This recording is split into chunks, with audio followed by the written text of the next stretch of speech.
오늘 우리에게 주신 하나님의 말씀은 창세기 3장 14절부터 21절까지의 말씀입니다. 저와 여러분이 한 절씩 교독하여 읽도록 하겠습니다. 제가 읽습니다. 주 하나님이 뱀에게 말씀하셨다. 내가 이런 일을 저질렀으니 모든 집짐승과 들짐승 가운데서 내가 저주를 받아 사는 동안 평생토록 배로 기어다니고 흙을 먹어야 할 것이다. 내가 너로 여자와 원수가 되게 하고 너의 자손을 여자의 자손과 원수가 되게 하겠다. 여자의 자손은 너의 머리를 상하게 하고 너는 여자의 자손의 발꿈치를 상하게 할 것이다. 여자에게는 이렇게 말씀하셨다. 내가 너에게 임신하는 고통을 크게 더할 것이니 너는 고통을 겪으며 자식을 낳을 것이다. 내가 남편을 지배하려고 해도 남편이 너를 다스릴 것이다. 남자에게는 이렇게 말씀하셨다. 내가 아내의 말을 듣고서 내가 너에게 먹지 말라고 한 그 나무의 열매를 먹었으니 이제 땅이 너 때문에 저주를 받을 것이다. 너는 죽는 날까지 수고를 하여야만 땅에서 나는 것을 먹을 수 있을 것이다. 땅은 너에게 가시덤불과 엉겅퀴를 낼 것이다. 너는 들에서 자라는 푸성귀를 먹을 것이다. 너는 흙에서 나왔으니 흙으로 돌아갈 것이다. 그때까지 너는 얼굴에 땀을 흘려야 나다를 먹을 수 있을 것이다. 너는 흙이니 흙으로 돌아갈 것이다. 아담은 자기 아내의 이름을 하와라고 하였다. 그가 생명이 있는 모든 것의 어머니이기 때문이다. 주 하나님이 가죽옷을 만들어서 아담과 그의 아내에게 입혀주셨다. 아멘. 어제부터 우리가 창세기 말씀을 살펴보고 있습니다. 여러분, 창세기는 태초에 라는 말로 시작하고 있습니다. 그래서 그 말씀처럼 창세기는 그 영어 제목이 발생, 기원, 시작 이런 의미로서 우리에게 여러 시작들에 대해 창세기는 말씀해주고 있습니다. 그래서 1장은 하나님께서 이 천지 만물을 어떻게 시작했는지, 이 우주가 어떻게 시작되었는지에 대한 시작을 우리에게 알려주시고 있고, 그리고 2장은 우리 인류의 시작이라 할 수 있는 첫사람인 아담과 하와가 어떻게 창조되었는지, 어떻게 시작되었는지에 대한 인류의 시작을 바로 2장에서 증거하고 있습니다. 그리고 오늘 우리가 살펴보고 있는 이 창세기 3장은 우리의 죄, 이 죄가 어떻게 시작하고 있었는지에 대해 밝혀주고 있는데, 첫사람이었던 아담과 하와가 하나님께서 금하셨던 이 선악을 알게 하는 나무의 열과를 따서 먹었던 이 죄의 시작에 대해 창세기 3장은 말씀하고 있습니다. 그래서 결국 하나님께서 금하셨던 이 선악과를 먹은 아담과 하와는 그것을 먹고 난 뒤 자신들이 벗고 있다는 것을 발견하고 나서는 부끄러워 숨었고, 또 자기네들이 저질렀던 이 죄에 대해서도 서로가 서로에게 자기는 죄가 없다고 서로가 서로에게 자기의 책임을 전가하는 모습을 창세기 3장은 우리에게 보여주고 있습니다.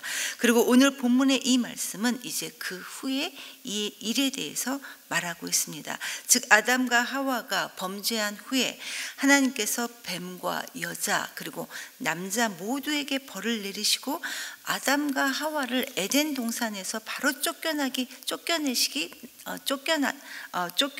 바로 직전에 하나님께서 직접 그들에게 가죽옷을 지어 입히시는 장면이 바로 오늘 우리가 살펴보는 본문의 내용입니다.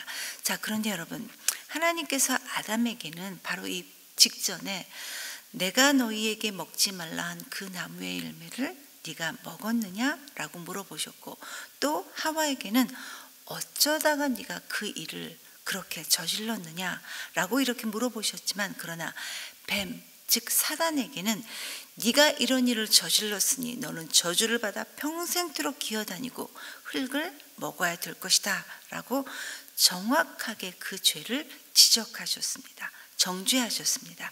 즉 아담과 하와에게는 질문을 통해 물어보심으로써 하나님께 돌아올 이런 회개할 기회를 주셨지만, 그러나 뱀에게는, 즉 사단에게는 곧바로 정죄하셨던 것입니다. 이것만 봐도 하나님께서 당신의 형상으로 지음받은 우리를 얼마나 사랑하시는지 충분히 엿볼 수 있는 대목입니다. 이렇게 평생토록 기어다니고 흙을 먹어야 하는 이런 저주를 받은 뱀에 대한 심판은 여기에서 끝인 것이 아니라 15절을 보니까 뱀에게 여자와 그 자손의 원수가 되게 하고 또 너의 머리를 상하게 할 것이다, 이렇게 말씀하고 있습니다. 여러분, 우리 예수님은 남자를 통하지 않고 성령님에 의해서 잉태되었고 또 태어나셨습니다.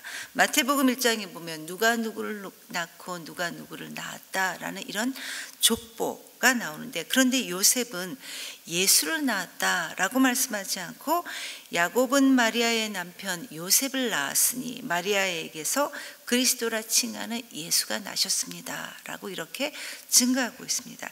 즉 예수님은 요셉이 아니라 마리아가 낳았다라는 것입니다. 오늘 말씀처럼 문자 그대로 여자의 후손으로 오신 분이 바로 우리 주 예수 그리스도이십니다. 그런데 오늘 말씀에 이 뱀이 여자의 자손의 발꿈치를 상하게 하고 여자의 후손은 이 뱀의 머리를 상하게 할 것이다, 이렇게 말씀하셨는데, 이 상하게 한다라는 것은 결국 마지막 때 우리가 바로 전에 살펴보았던 요한계시록 말씀처럼 우리 예수님께서 이 사단을 영원한 죽음에 이르게 하시고 승리하실 예수님을 보여주시는 것이 바로 오늘 우리가 살펴보았던 바로 이 말씀인 것입니다. 16절에 보면 범죄한 후에, 이 아담과 하와가 하나님께 범죄한 후에 여자가 겪어야 될 이 고통에 대해 말씀하시는데, 아이를 낳을 때, 즉 출산할 때 해산의 고통과 함께 이것뿐만 아니라 그 여자 자신이 스스로가 주체가 되어서 주인이 되어서 남편을 마음대로 주무르고 마음대로 지배하고 다스리려고 이렇게 하고 싶지만 오히려 이 여자는 남자의 다스림을 받아야 된다, 이렇게 말씀하시고 있습니다. 즉 서로가 서로를 다스리고 싶어 한다는 것이 바로 이 여자와 남자의 사이라는 것입니다. 여러분, 창조 당시 아담은 하와를 보고 말하기를 내 뼈 중에 뼈고 내 살 중에 살이다 라고 말했을 정도로 이들은 굉장히 서로가 서로를 존중해주는 그런 친밀한 관계였었습니다. 죄가 들어오기 전까지는. 그런데 이 죄를 범하고 나니 이 친밀했던 관계가 서로가 서로를 지배하려는 이런 공격적인 관계로 전락해버리고 말았다는 것입니다. 이처럼 우리가 죄를 범하면 처음에는 우리가 짓는 죄에 대해 우리가 지배하는 것처럼 보이지만 결국 그 죄가 우리를 삼켜버리고 우리를 지배해버리고 만나라는 것입니다. 저와 여러분이 깨어있으므로 이 죄가 우리를 지배하지 않기를 정말 간절히 기도합니다.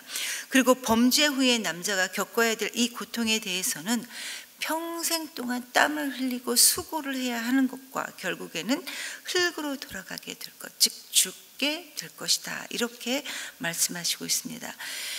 여러분, 원래 우리 인간은 하나님의 형상으로 창조되었기 때문에 죽음을 맛보지 않아도 되었는데, 그런데 범죄 이후에는 죽음에 이를 수밖에 없다는 것이 우리 인간이 처해 있는 위치라는 것입니다.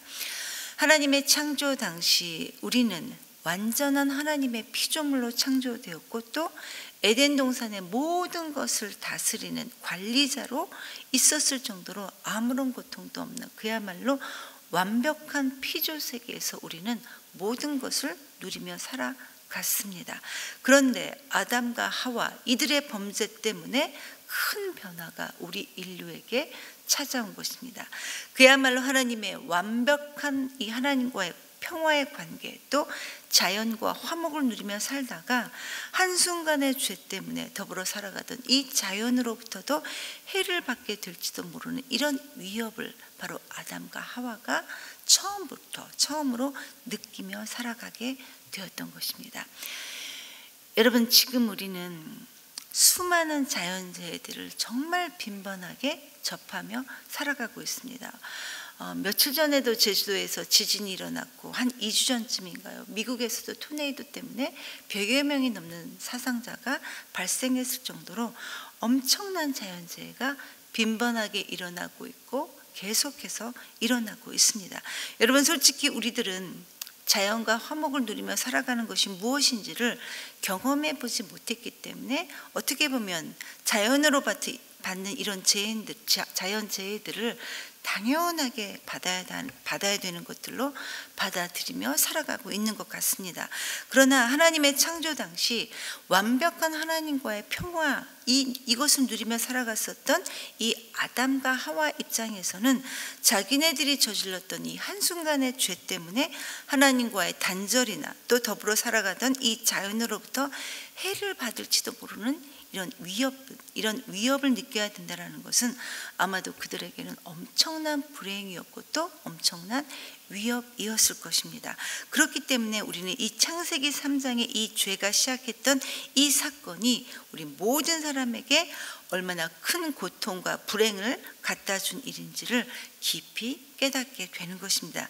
즉 아담의 이 범죄는 하나님께서 우리에게 허락하신 완벽한 아름다움을 송두리째 망가뜨려버린 이런 사건이었고, 이 죄의 영향력은 지금까지도 우리에게 막대한 지배력을 지금도 행사하고 있다는 것입니다.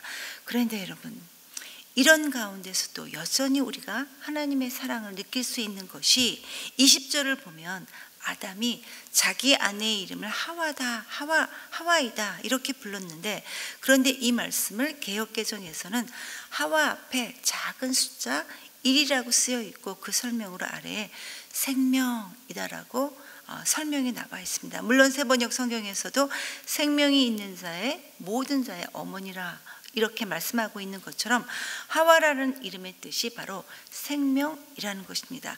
비록 아담과 하와의 범죄로 우리 모든 인류에게 죽음이라는 것이 찾아왔지만, 그러나 여자의 후손으로 오신 우리 주 예수 그리스도, 이 여인을 통해서 영원한 생명이 이어질 것이라는 것을 지금 우리에게 약속해 주시고 있다라는 말씀입니다. 그래서 우리는 이것을 원시복음이다라고 말하기도 합니다. 그리고 마지막 절에 아담과 하와는 자신들이 벗은 상태라는 것을 확인하고서는 무화과 나무로 잎을 만들어서 이 치마를 만들어서 입었는데, 그런데 우리 하나님께서 자기네들이 만들어 입었던 이 나무 이파리 옷을 벗기시고 가죽 옷을 지어 입히셨다 이렇게 말씀하시고 있습니다.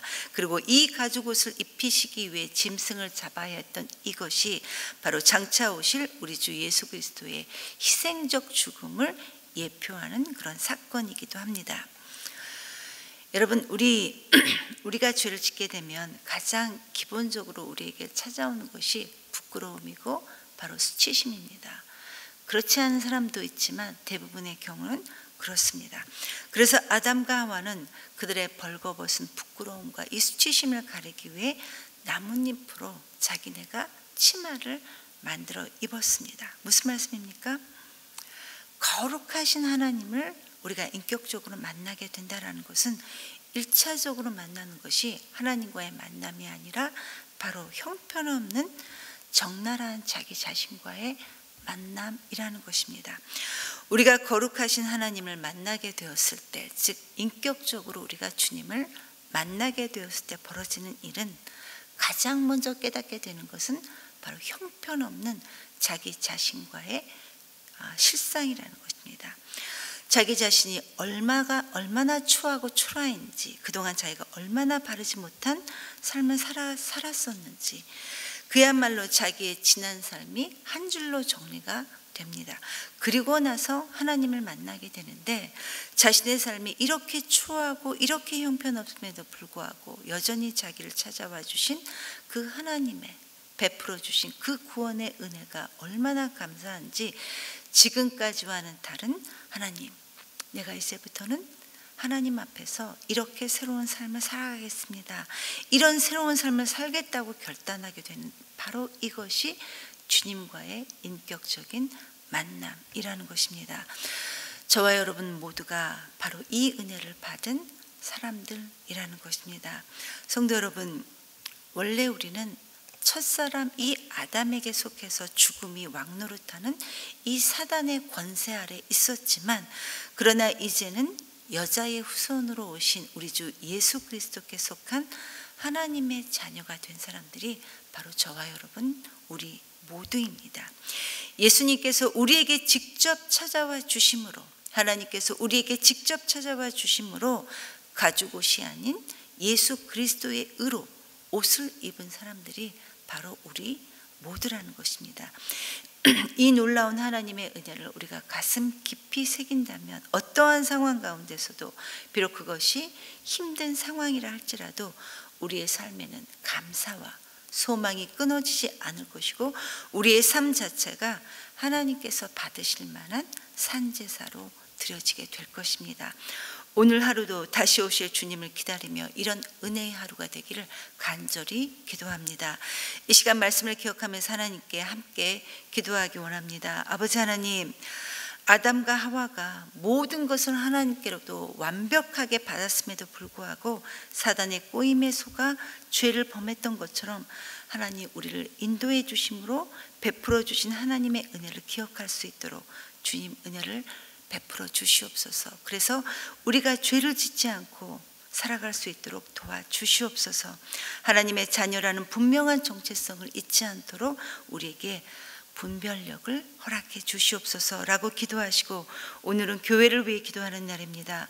우리 은혜샘물교회가 본질을 놓치지 않는 하나님의 뜻을 이루어드리는 교회가 될 수 있도록 도와주시옵소서라고 기도하시고, 그리고 마지막으로 신년에 있을 세겹줄 기도회를 통해 우리 모든 성도님들이 하나님께 세임을 받는 그런 시간들이 될 수 있도록 주님 은혜를 베풀어 주시옵소서. 이렇게 기도하시고 각자 자유롭게 기도하시고 돌아가시겠습니다.